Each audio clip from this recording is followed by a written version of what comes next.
Do you live in a world filled with corporate data? Are you plagued by siloed departments? Are your lackluster growth strategies demolishing your chances for success?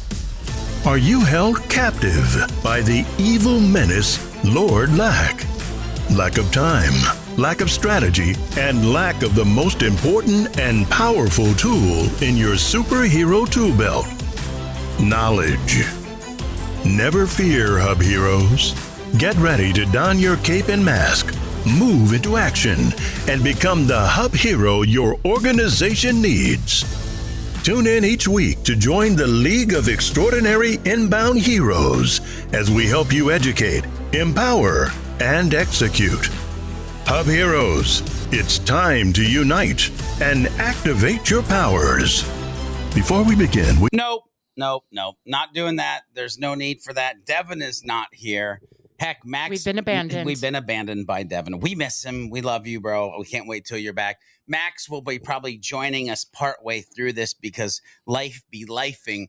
But I'm super excited because my friend is here. Ladies and gentlemen, make sure you gather around as we welcome a true maestro of business growth to the Hub Heroes podcast. Today, we're thrilled to introduce Doug Davidoff, the brilliant mind behind Lift Enablement. With over 2 decades of experience, Doug has been the guiding force for countless companies, helping them scale to new heights and achieve phenomenal success. He's an acclaimed author, a sought-after advisor. Heck, he's even been an inbound speaker side by side with me as we battled it out. And of course, Doug, you know I won. And dynamic thought leader in the world of business enablement.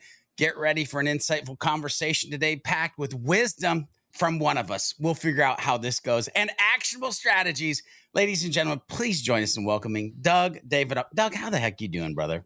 I am good. I'm good. I'm psyched to be here. The introduction, I was looking around for who the guest was. It's you, my dude. It's me, actually. Just you know. Oh, I was going to say, Liz, that's where the wisdom is definitely coming from. There's no question about that. And I'm Flattery glad to gets see you that. everywhere.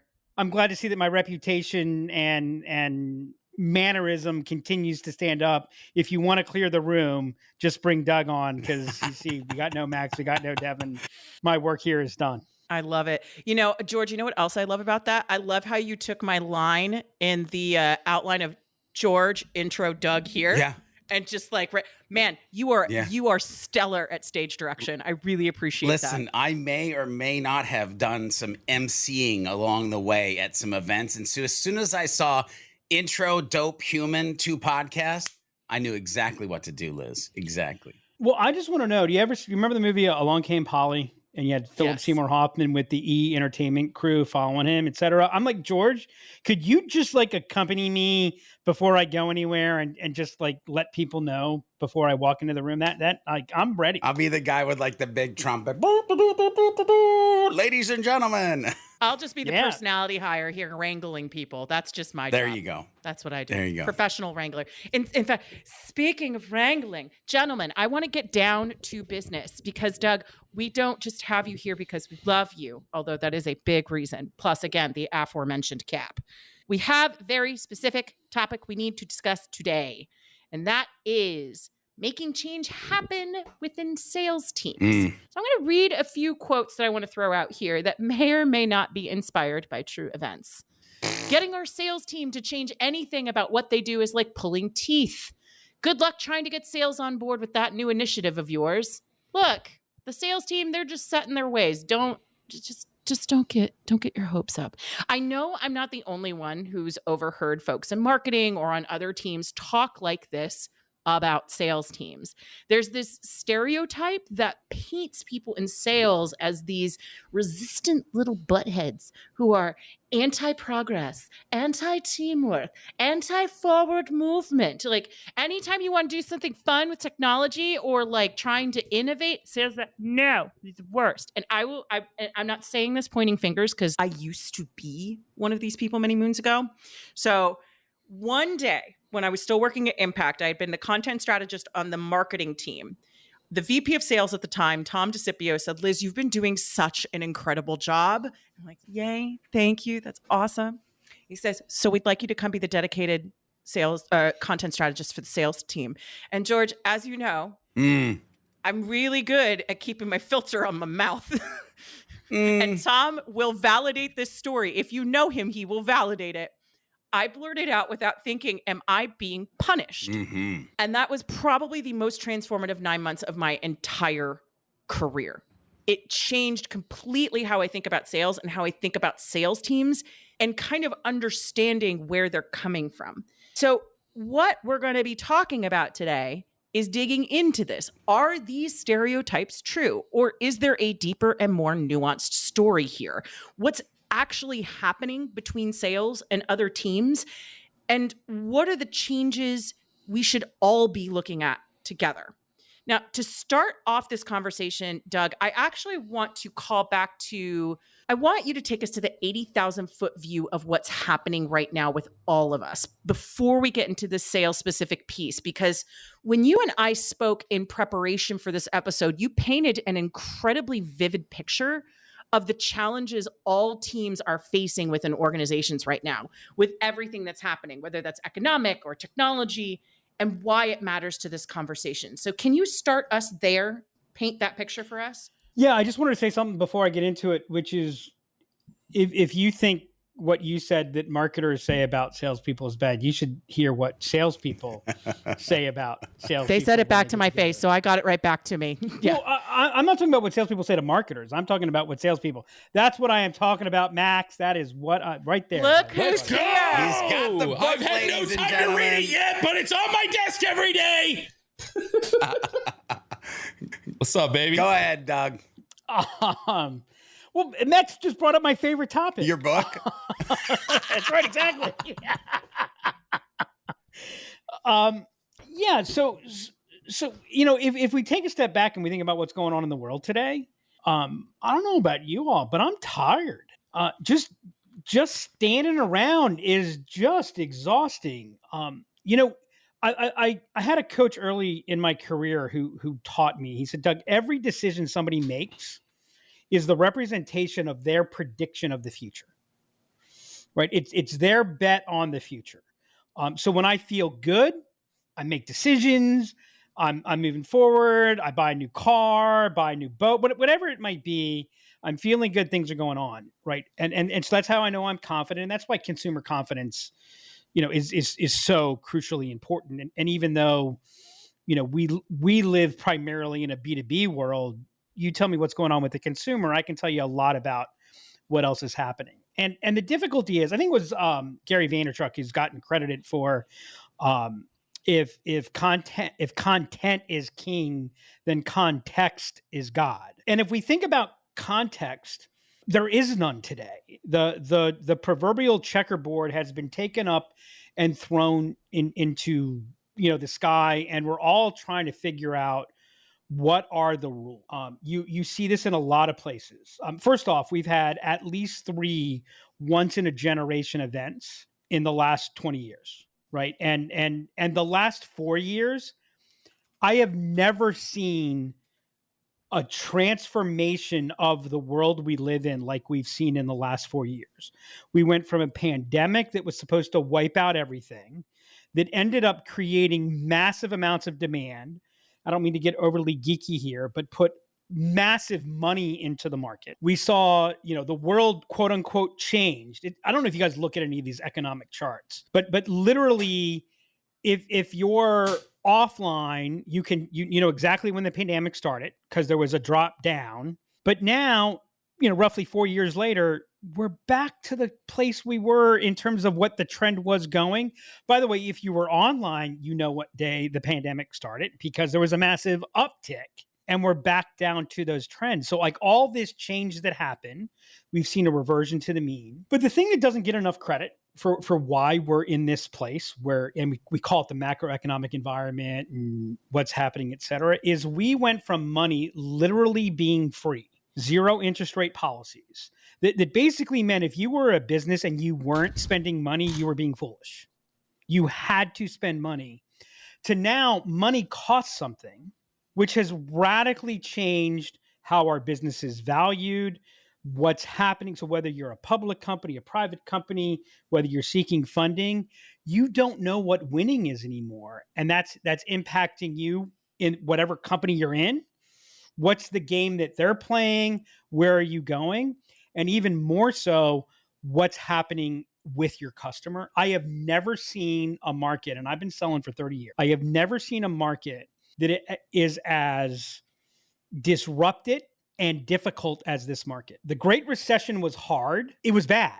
Everything was bad. We're not really, I mean, if you look at the economy, we're not in a bad economy, but it's operating very much like a bad economy. And when you're the salesperson, it's your responsibility to make sense of that. And it's really hard to do that. So you're already in this environment of just massive, massive disruption. And I think that's what's kind of taking that. And by the way, the person that impacts more than anybody else is the salesperson. It impacts their comp. It impacts their vacation schedule. It impacts their self-image. All of those things are going on because they're dealing at the individual conversation by conversation by conversation. George, talk to me a bit. Because you spend a lot of time with organizations, whether you're especially in a training capacity and onboarding capacity, not just now, obviously, as the owner of Sidekick Strategies, but this is something you've been doing for over a decade. Yeah. Have you been hearing or seeing what Doug is talking about mirrored in the interactions you're having with sales teams currently? I mean, I have to say, without a doubt, it definitely has been very interesting to watch how the humans have been acting over the last 4 years. But even I would say there's light indications before, but stronger indications during the time that Doug's talking about, where it almost feels like I'll use the word scrambling. And I think they're scrambling to figure out what's going to work. They're scrambling to understand what tools to use. They're scrambling to keep up with the knowledge of everything that's changing. I mean, what's amazing is Doug did that entire section, and we didn't even talk about AI and what that is actually doing inside of sales teams and inside of organizations, and the next level of like. And again, not to get weird or funky or political, but let's keep them confused. Let's get them on their hamster wheel. And so what's fun when we engage with sales teams is we usually find one of two things are happening. There's usually a 60 to 70% of the sales team that is bought in, ready to rock and roll, wants to learn because they're, like Doug said, tired of the rat race and the scrambling and the like constant feel in their life. And so they're like heads down, bought in, and we're training them on HubSpot, the tools, how to buy back their time, how to optimize, what it's going to do to help them sell more. Because by the way, if they sell more of that money's in their pocket. If more of that money's in their pocket, their family's blessed. If their family's blessed, they're not stressed. And a lot of what Doug talks about kind of changes and goes away. But there's this portion that, and I can't wait for Doug to talk about this. There's this portion that we've always found that for some unknown reason, and it's hard for me because I'm a person who loves to pivot. I've been called a transition specialist through my career, but there's this portion of the sales team or the humans who have their heels in the dirt and they're holding on to cement weighted ropes. And they're like, I love my spreadsheet. I like the old system. Can we build the old system in HubSpot? Literally have a client who talks to us on a regular basis about that spreadsheet he will never let go of. He's so proud of it. It's so aggressively colored. I'm like, please help me right now. I'm going and I don't, that's part of this conversation. I want to understand, like, how do we help that portion of the sales team move forward? Is it worth it? Doug always surprises me with his answers. I'll never forget one time we were having a conversation about sales and marketing alignment. And he's like, they shouldn't be aligned. Shut up. And I'm like, wait, what? So I can't wait to hear. Like, you remember that, Max? By the way, Liz, I don't know if you know that Max, Doug, and I, and Remington, and then Julie for a while did a podcast together when I was back at Impulse Creative. So it's not the first. I refuse to accept that there was podcasting before me, but sure. Okay, in that imaginary world. So this is the thing. Like, I want to know how to impact that 40% to get them moving. And I want to really be able to understand that 60% that is bought in are there things that we or the listeners could be doing to even expedite their buy-in and accelerate where they're headed faster, and almost use them as the ability to entice the folks who have their feet in the ground. But that's what we've been seeing. Max, what about you? I know you have sales team thoughts. I mean, he came in with a book, dang gone. Yeah, dude, you came in with a book, RevOps God. Aren't you Closed One City? Actually. Isn't that your hat, Max? I thought you'd be coming in with Closed One City. Where can people get those hats, Max? This is just another one of the many beautiful items we have available on closeonecity.com. There we go. I believe a little someone just sent something to you too, Doug. Do you like the reciprocal endorsement there? I love it. It's amazing. I didn't get that. Wait, I'll go get a hat. I only have one hat, but hold on. I'll go get my hat. Go get your hat. I can't wait to see what happens here. It's just a normal hat. But Liz, before you go get your hat, what should we be talking about as the resident cat? I just asked. Oh, no, yeah, I just asked. Well, I just heard, what about you? I don't know what the question was that prompted these two guys going off before I got here, because I got here late. From having a take before, Mac. No, I wanted to get your take based on your experience with sales teams, what you're seeing in terms of their resistance and whether or not you're hearing what Doug is talking about with them. Well, resistance. Look at that thinky face. I mean, resistance to what? To change? Yes. I don't know. I mean, my experience on sales teams has been so weird, and I think my ability to perceive what's going on with them is also very weird, because in all the sales roles that I've been in, I can't quite tell if I've ever been able to like put myself in the shoes of someone who really, cares about a quota and thinks very tactically about selling, because for any of the selling roles I've ever been in, it's always been because like, I love the product so much and I just love talking about it and I wish everyone would get it. And it was never through the guise of someone through the lens of someone who's like doing it, for a job, for the quota, for the this, for the that. I tend to get very invested emotionally in the companies that I work for. So I think it kind of like, it puts blinders on me, I think, to be able to get into the shoes of a salesperson, to kind of understand why they'd be so resistant to change. I think to be honest with you, like, why would you want to change if what you've been doing is working, or at least you're perceiving that it's been working? Right? Especially for someone who's been doing sales for a long time, right? And they have their process down, and they have their, they have what works for them, whether it's their tools or their tactics, their strategies, or their technology that they like to use or don't like to use, for that matter, right? You gotta remember all that stuff has kind of contributed to their livelihood for that long. And like, why change it if it's going to shake that up or put that at risk? Right. So I can empathize with salespeople that, I had a coaching client that was like, oh, we've got this sales guy and he's kind of old school and he doesn't really like, using the CRM and this and that. And I'm just like, well, I mean, can you blame him for like wanting to do the job the way he wants to do the job? Right. Like, you don't have to force stuff on him. You know what I mean? So I have a lot of empathy for folks, because again, when you're in sales and you've figured out something that works for you, why would you want to change it unless you see a big reason to need to change it, right? But I don't know. It's hard for me to. It's hard for me to really get inside of their get inside their brains, because I look at sales, I think, in a more lofty weirder way that I don't think I ever got quite in this right mindset of like a seller. I don't know. Okay. So we'll get back to Doug in a second, but I'm about to lose my dang mind right now. Cause here's the deal. When I hear Max, and I love you, bro, I love you to like the core of my heart.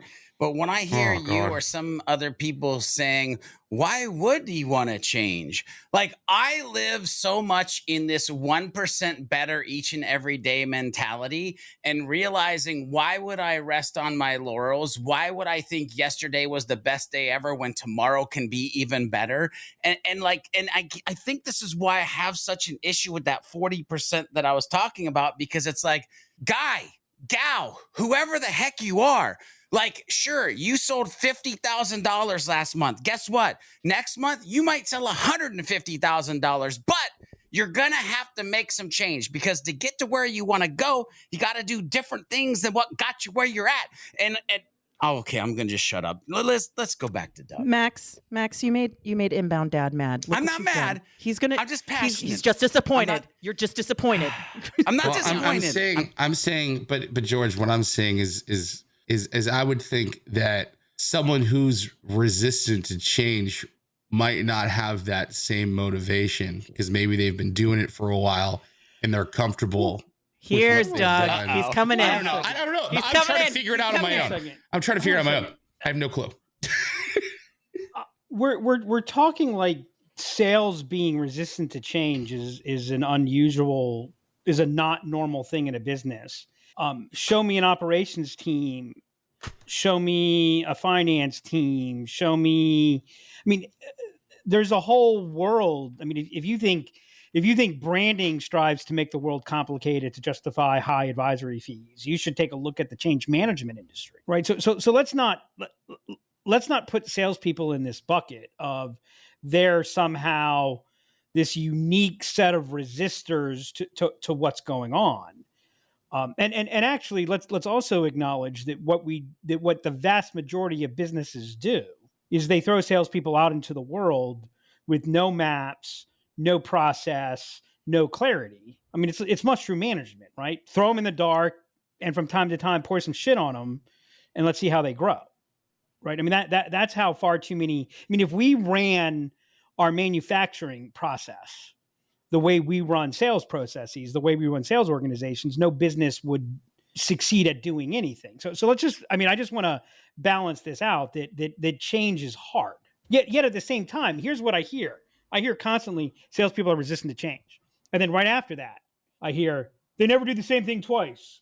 Everything's always different.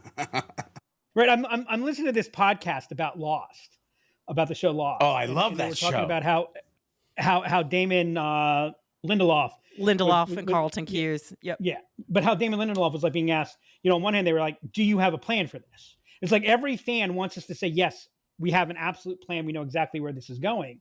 Except right after that, they say, well, wait, are you listening to what we're saying? Are you taking our suggestions? So it's like when you get asked that question, you're damned if you do, you're damned if you don't. Right. So when we talk about change, what we're really saying, and let me just ask you, what we're really saying is salespeople are resistant to changing the way we want them to change. Interesting. First of all, let's take a hot break from this. Note to self, never put Doug and Liz on a podcast together, because it'll be movie and TV names and trivia being thrown amongst the entire episode. So Doug is our new co-host. Oh, Doug, thank you. Welcome. God forbid we make Let's the talk content more about the Nats. relatable, George.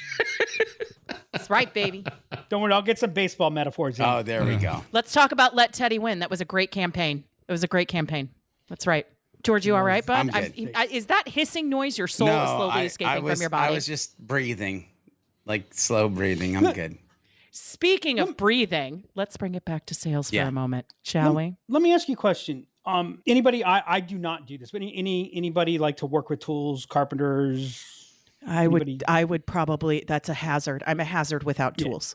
How would your carpenter who's got his favorite hammer or her favorite hammer, how would they react to if I say, here, I got a new hammer for you. You got to give me your favorite tool. Well, but here's the thing. We'd probably be resistant. Yeah, well, but wait, because if it was the guy who was swinging a hammer at the same time that they came out with the air hammer, and he knew that he could save his elbow and he knew that he could save his shoulder, but he was resistant to use that new hammer that actually did the job easier for him, aka a CRM, aka a process, aka automation, then I would ask you, like, why are you doing the same old thing with the hammer when there is a new hammer that you could be using that saves your body and saves you time?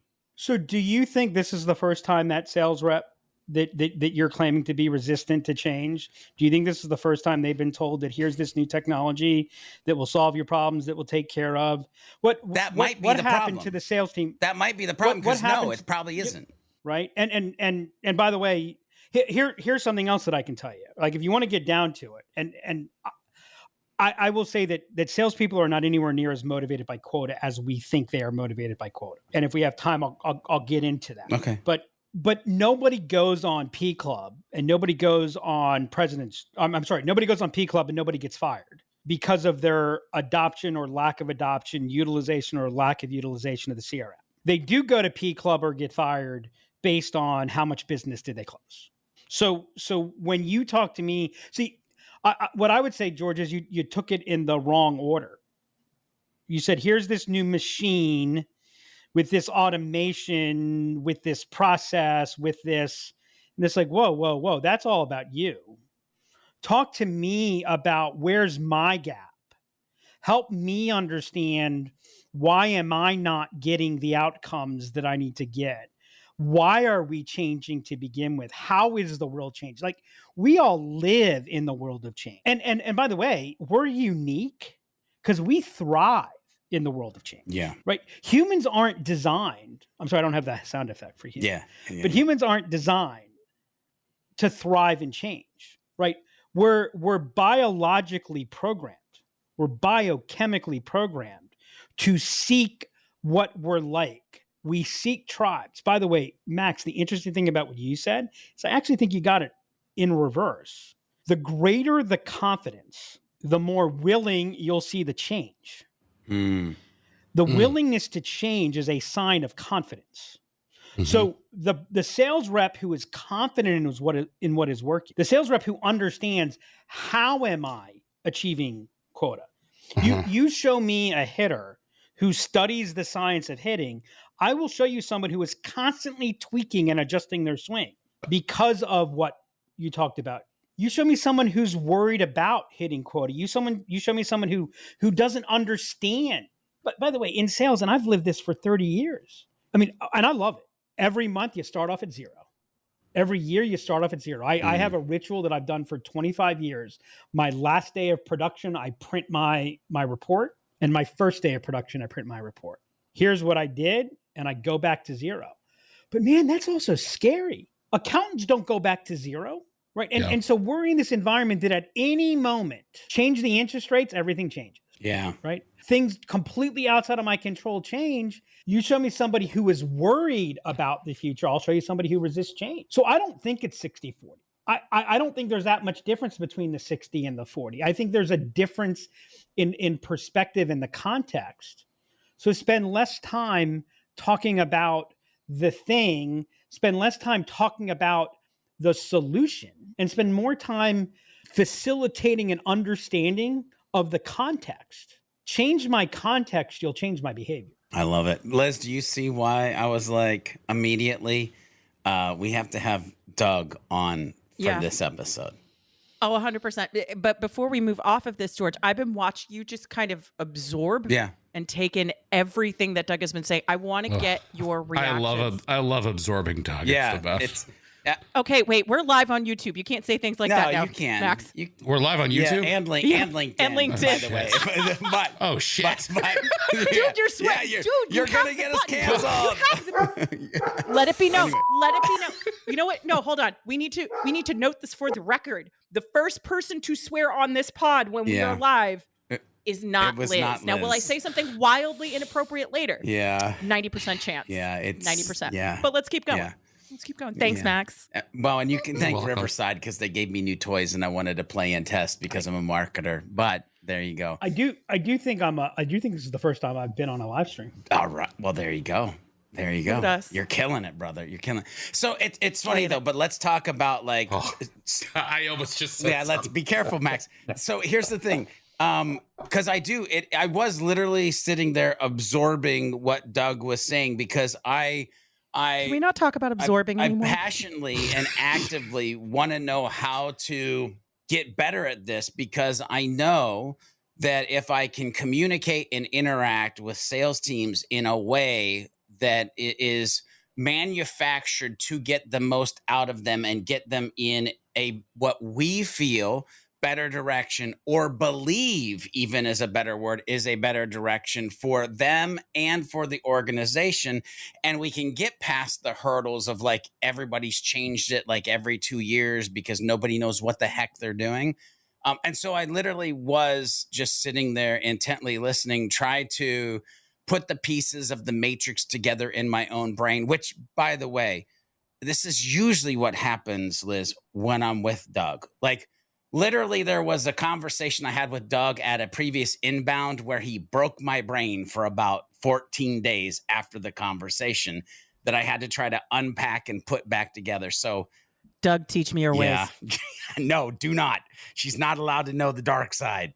I'll just ask you about your feelings, George. That's my way in. Oh, geez. Moving on. I know. Back to sales. Moving on. Okay. So I want to throw this question out to the group. No one in particular. What does getting buy-in from sales teams look like today? Skip buy-in. Buy-in's the wrong place to go. It's the wrong. See, that's the kind of stuff it's I'm why talking every about. change This is initiative. This is what I'm talking about right here. Sorry. Love Max, having Doug on the podcast. You're making me look so good. I look like an angel right now. Ladies and gentlemen, for those of you just turning in, I am an angel, and Max is awful. Well, no, because when you say buy-in, my brain's just going, oh, buy-in for what? And then Doug goes, skip it. And I'm like, holy shit, this is good.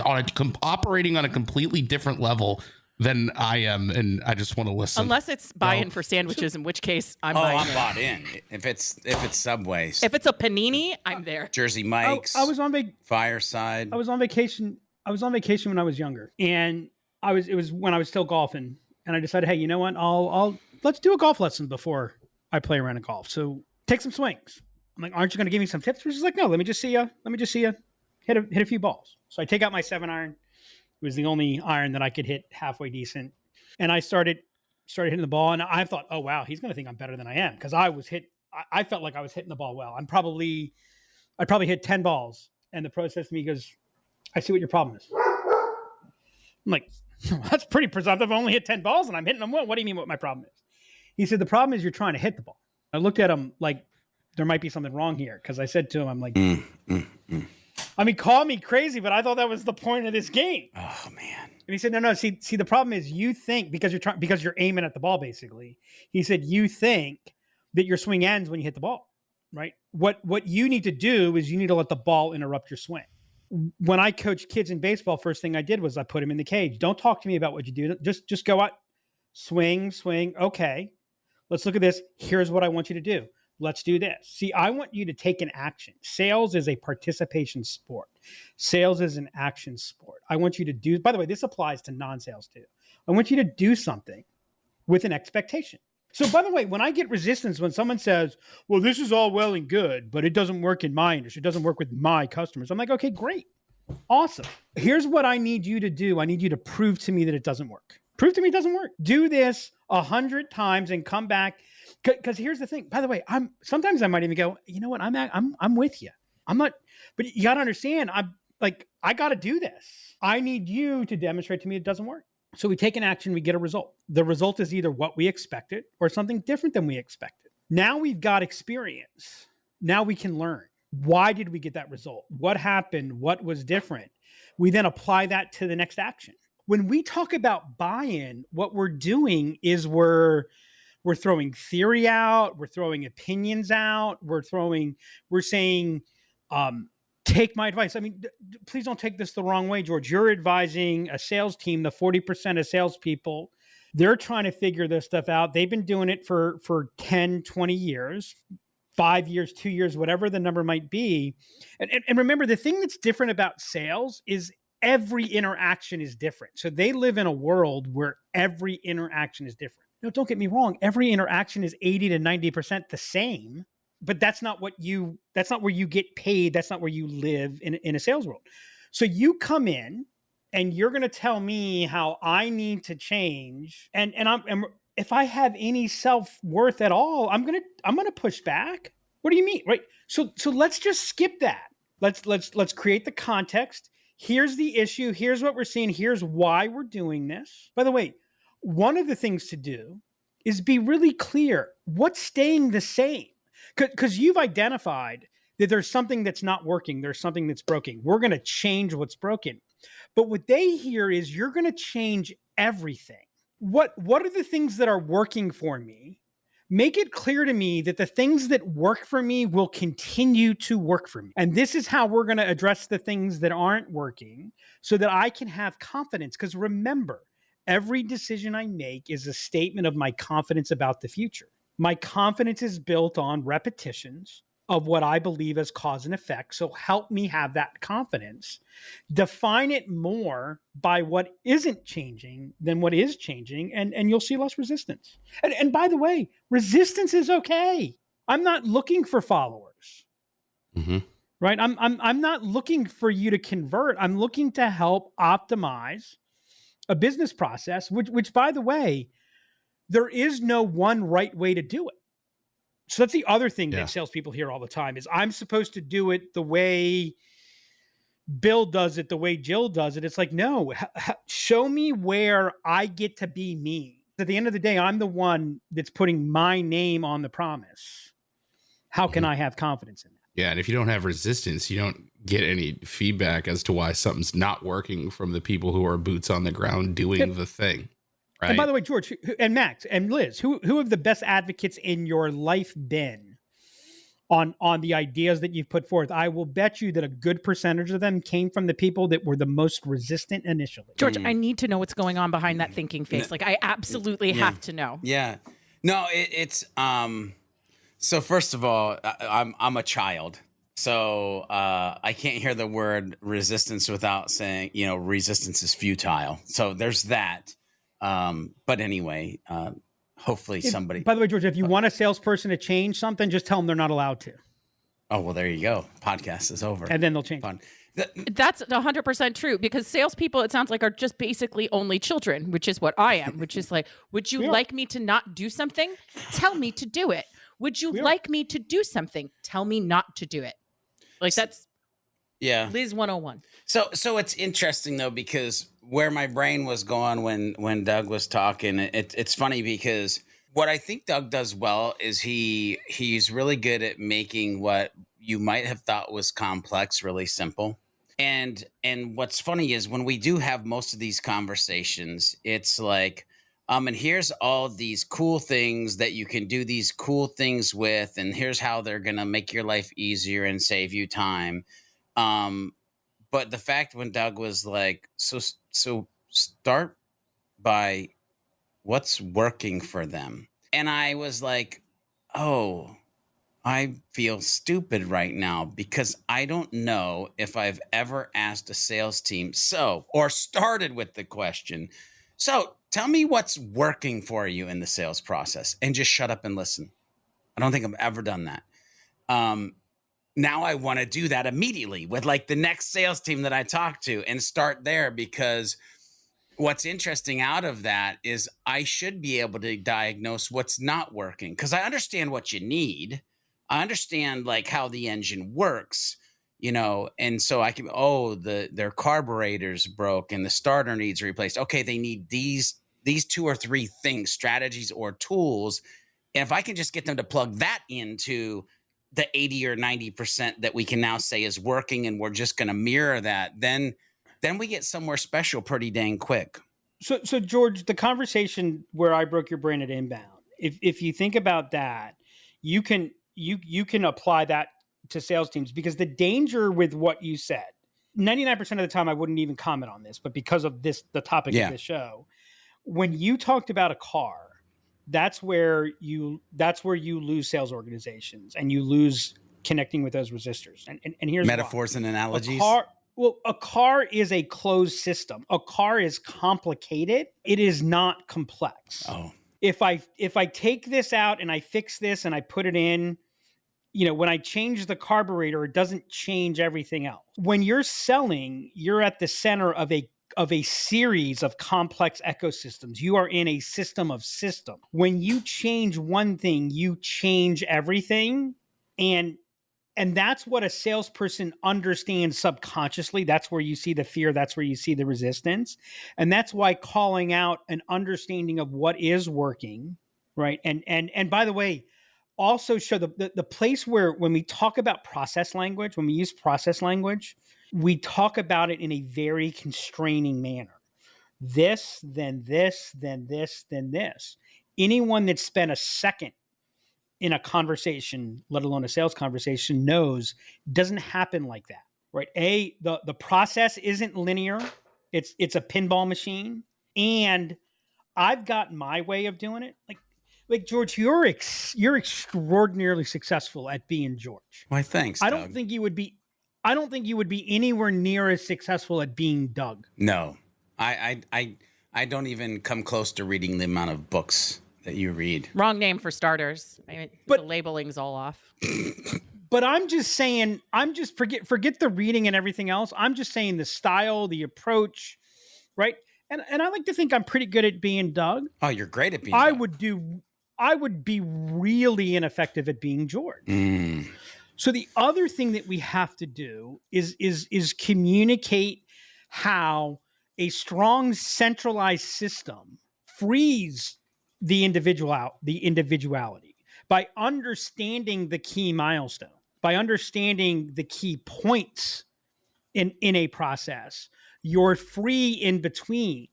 As a matter of fact, you're even more free to be yourself. And what salespeople are hearing is the opposite, right? That's what they're afraid of. Yeah. Because by the way, most salespeople have been told most of their life what's wrong with them. Oh, see, now that statement right there immediately makes me like sad.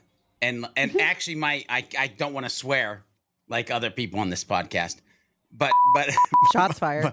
but immediately I was like, well, that's a sucky place to live in. That realization that you just stated, I'm like, ooh, I just got a bad feeling. Like I wouldn't want to be being told that I'm always doing something wrong. Sales, you get rejected 90% of the if you can get rejected 90% of the time, you're in the Hall of Fame. I mean, we think baseball's hard.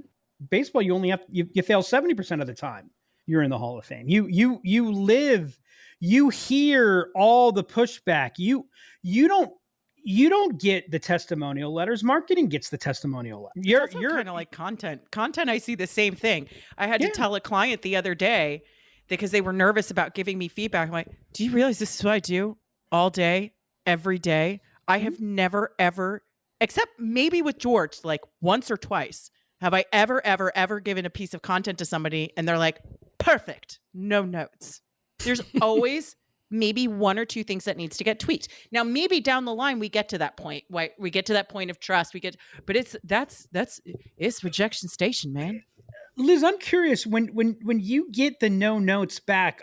Like I always think I want the no notes, but then someone says, "Oh, it looks fine." I'm like, "You didn't even look at it, did you?"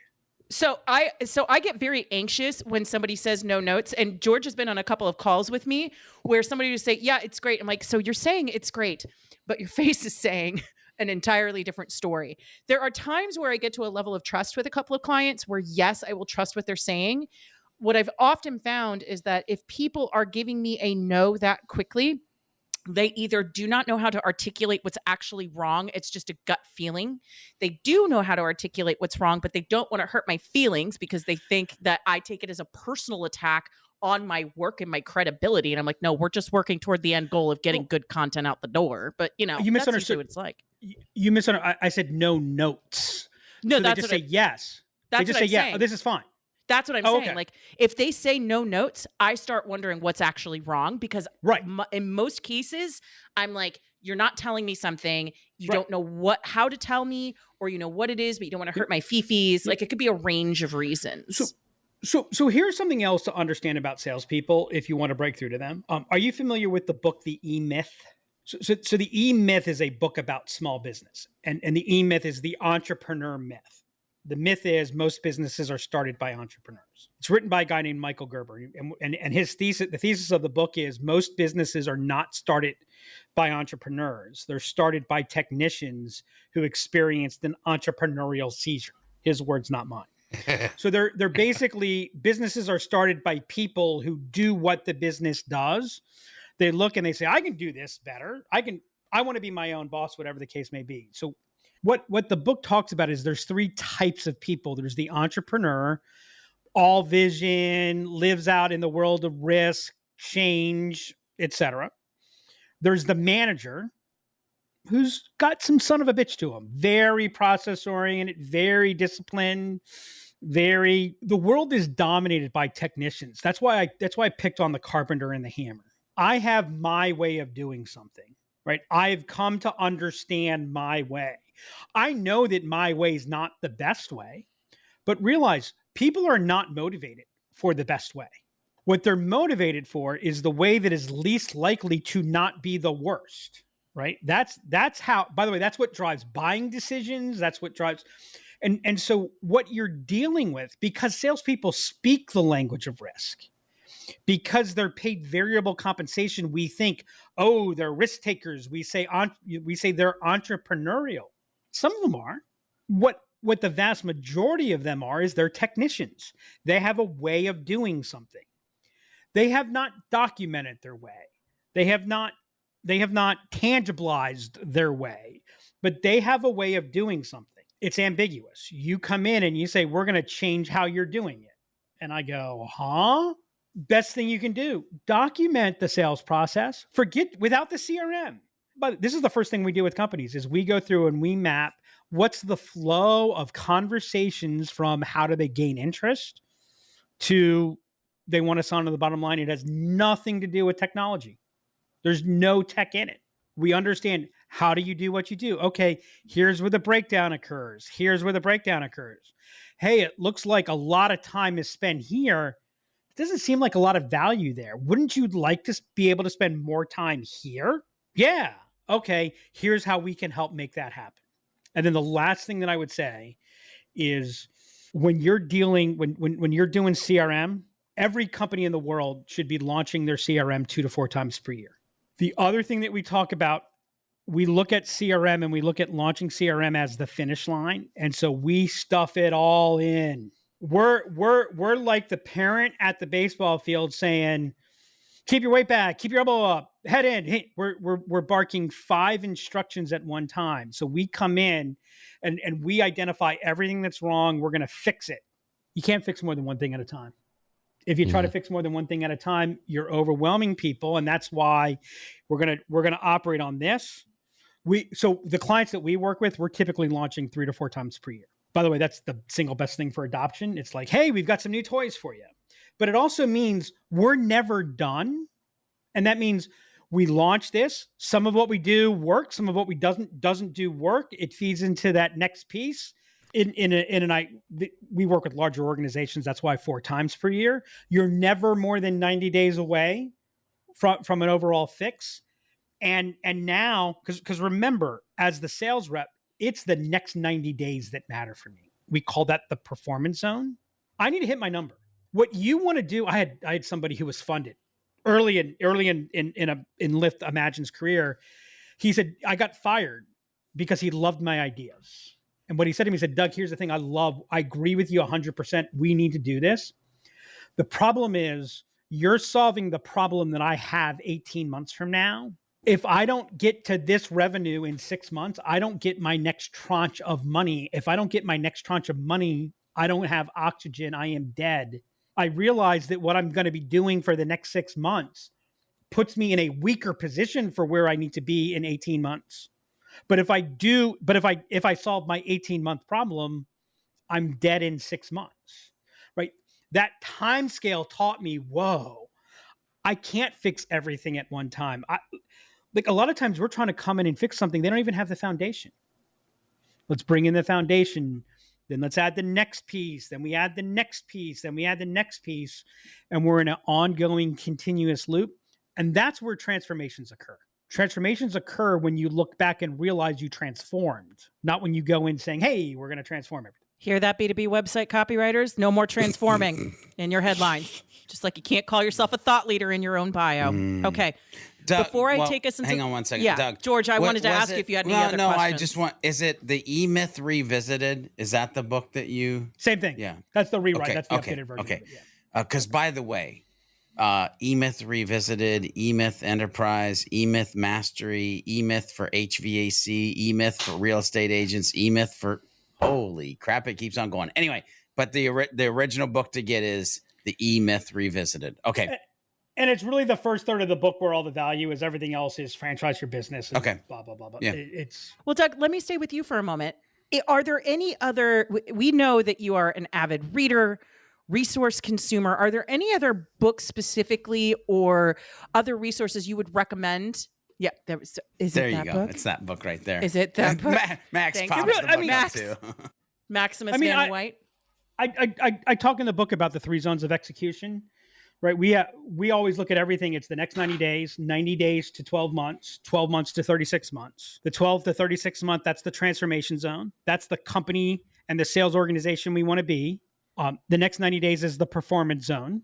We live by a mantra there, don't mess with the performance zone. That's not actually our mantra, right? But we're live, so I can't tell you what a real mantra is. Yeah. And then George, where we live in the enablement zone. We're in that 90 day to 12 month zone that's enabling you to perform better.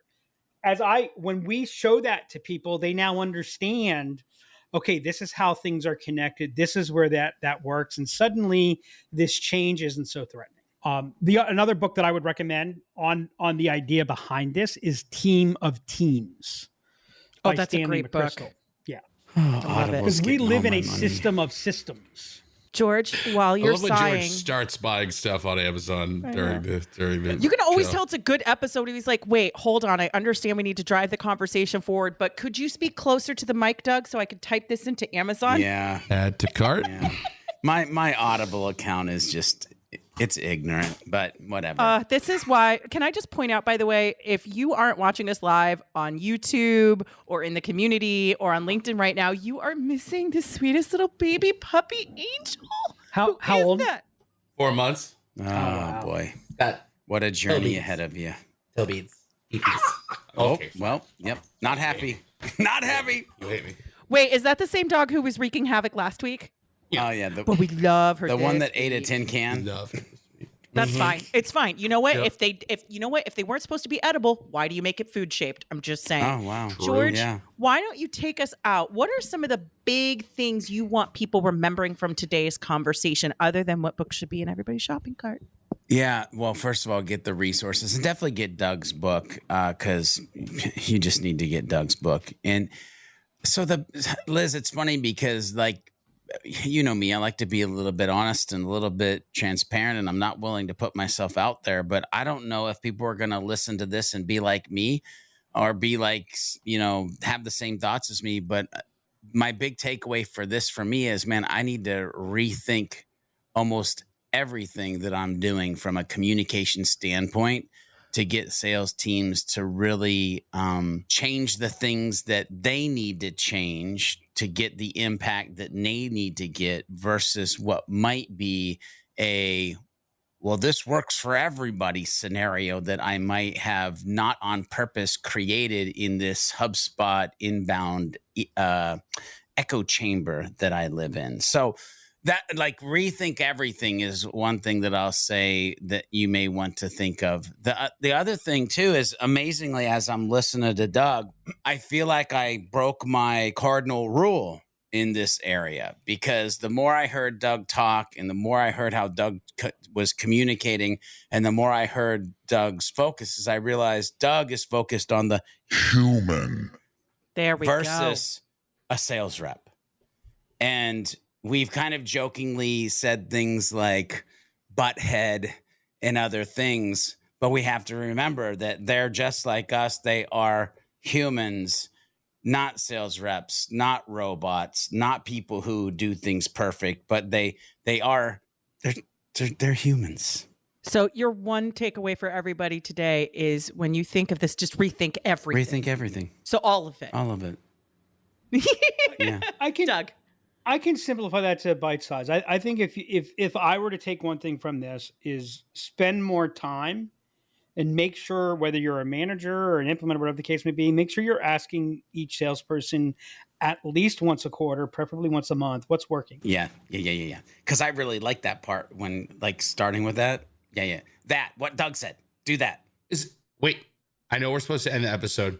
It's okay, Max. Is that so whatever I would do, because it's so tough, because like when we talk about like the buy-in thing, you got to remember I'm so HubSpot product brained that like all of my experience like getting buy-in from a sales team has been because my job was to get people to use this piece of software, right?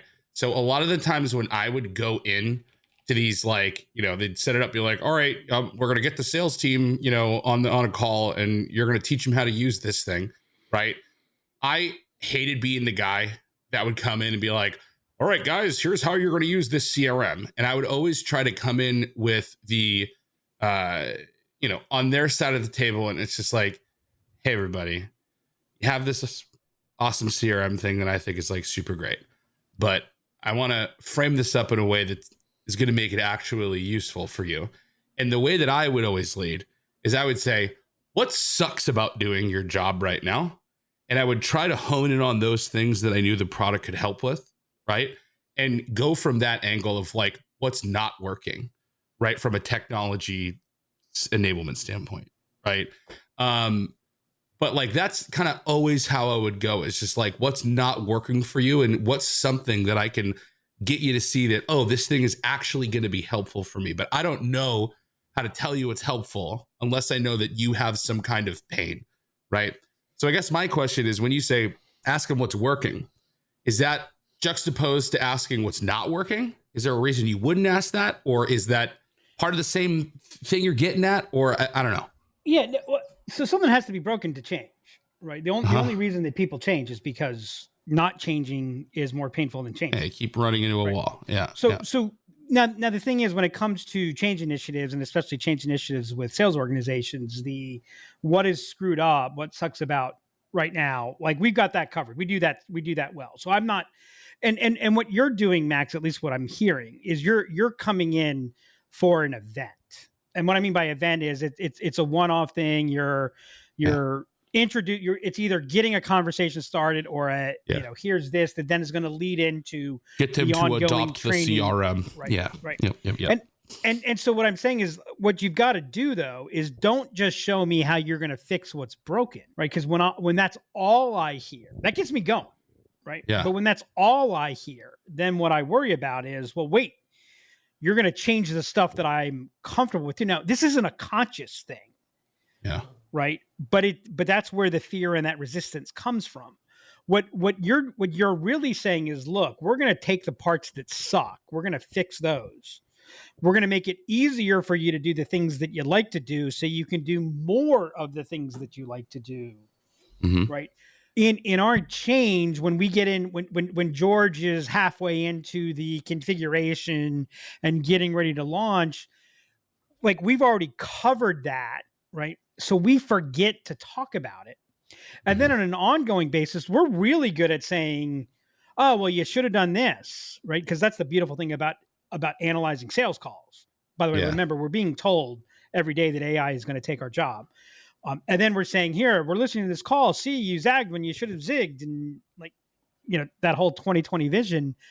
Spend more time on an ongoing basis. Like if you were working with them regularly, hey, help me understand what's working, so I understand that in balance to what's not working.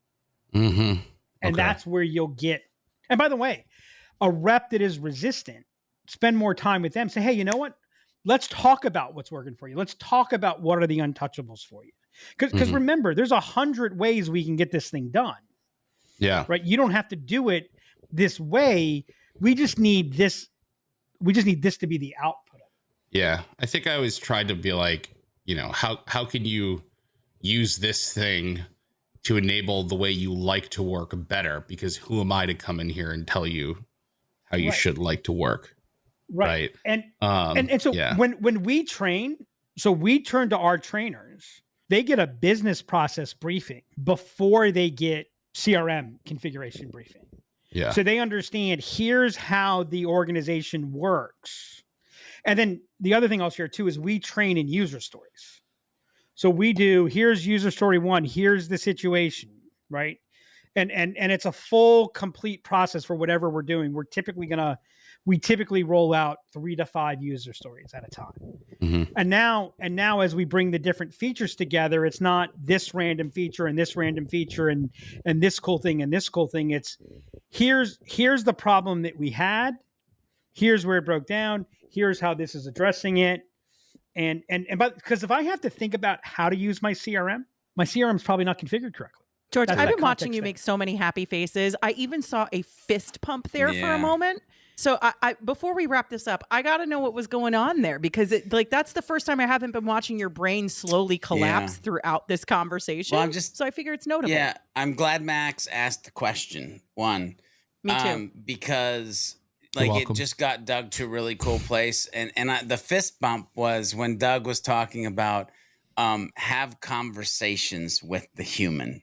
Like take time to actually conversate, which means take time to listen, which means take time to understand, and then have the road move forward from a place of understanding and listening and knowing. Like so I think of empathy, and I think like you're I think of partnership, like and I know he didn't say all of that, but that's where my brain like fist bump. And I love this idea that Doug went into about these buyer journeys, and it's less about the tool and more about the process. And there was just some good stuff that I hope people hit the rewind button. And like, are we doing that at our organization?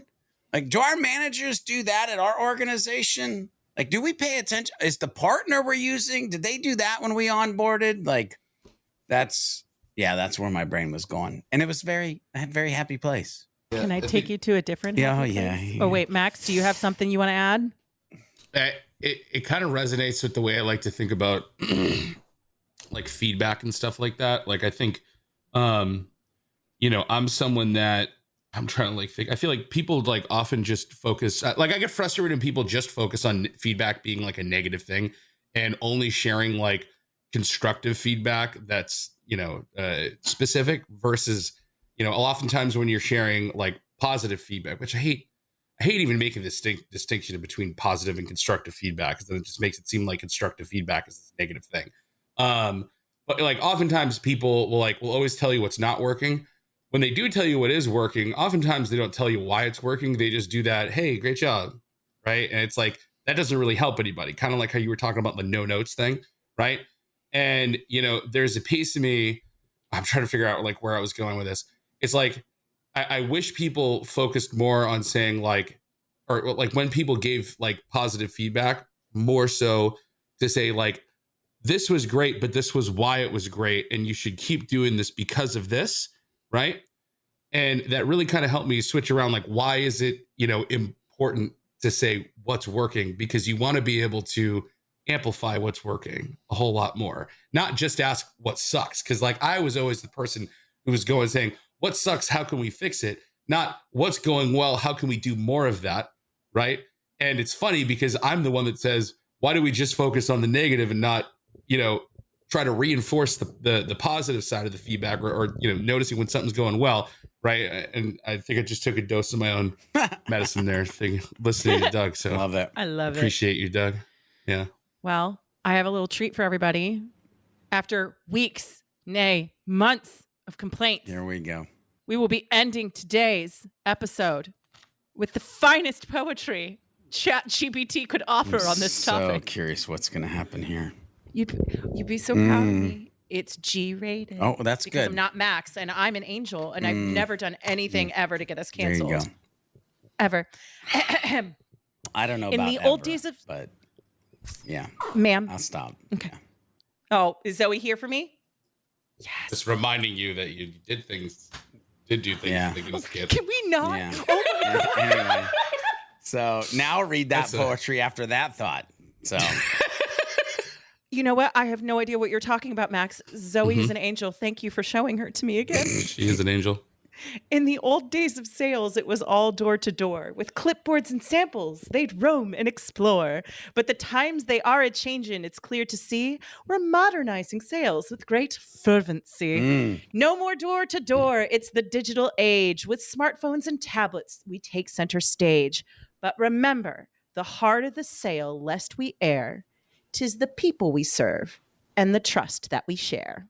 Okay. Boom, baby. Okay, that's good. Doug, appreciate That last you. part was me. Thanks you tons. Fervency is a We're gonna have wild to get word. you back on pretty soon. Peace out. Anytime. Yes. Bye. Peace out.